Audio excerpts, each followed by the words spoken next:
Green planet bio product विषमुक्त अन्न विषमुक्त शेती, विषमुक्त अन्न विषमुक्त शेती या अभियानमध्ये सर्व शेतकरी बांधवाचं अभिनंदन व हार्दिक स्वागत. महाराष्ट्राचे दैवत आराध्य दैवत छत्रपती शिवराय यांच्या जयंतीनिमित्त सर्व शेतकरी बांधवांना हार्दिक शुभेच्छा. आज आपण डिकसळला आलेलो आहेत कांद्याच्या ह्याला प्लॉटला.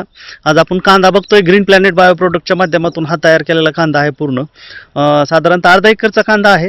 ह्या कांद्याला ग्रीन प्लॅनेट बायो प्रोडक्टचा वापर केलेला आहे. फक्त स्प्रेचा वापर झालेला आहे.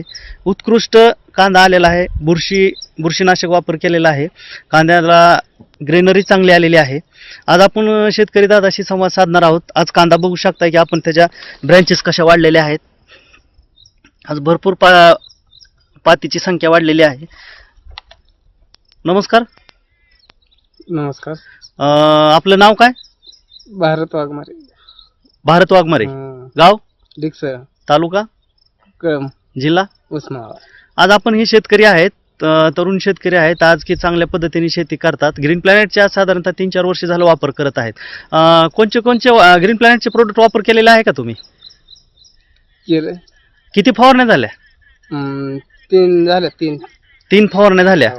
3 फवारण्यामध्ये कसा वाटायला हा प्लॉट? चांगला वाटायला लागला. चांगला वाटायला. ग्रो नायट्रोकिंग स्पिडॉल 90 FC ह्याचा वापर केलेला आहे. बीज प्रक्रियेसाठी का वापर केला का नाही? नाही केलं. हा, तुम्हाला बाटली दिली ती ना छोटी, ती कशाला वापरली? ती गहू आणि ज्वारी. गव्हाला वापरली ती बाटली. आज शेतकरी दादा आपण पाहू शकता ह्या गव्हासाठी त्यांनी STचा वापर केलेला आहे बीज प्रक्रियेसाठी. हा प्लॉट जे दिसत आहे ते पूर्ण एक लेवल दिसत आहे. टोटली एक लेवल पाहून घ्या आपण.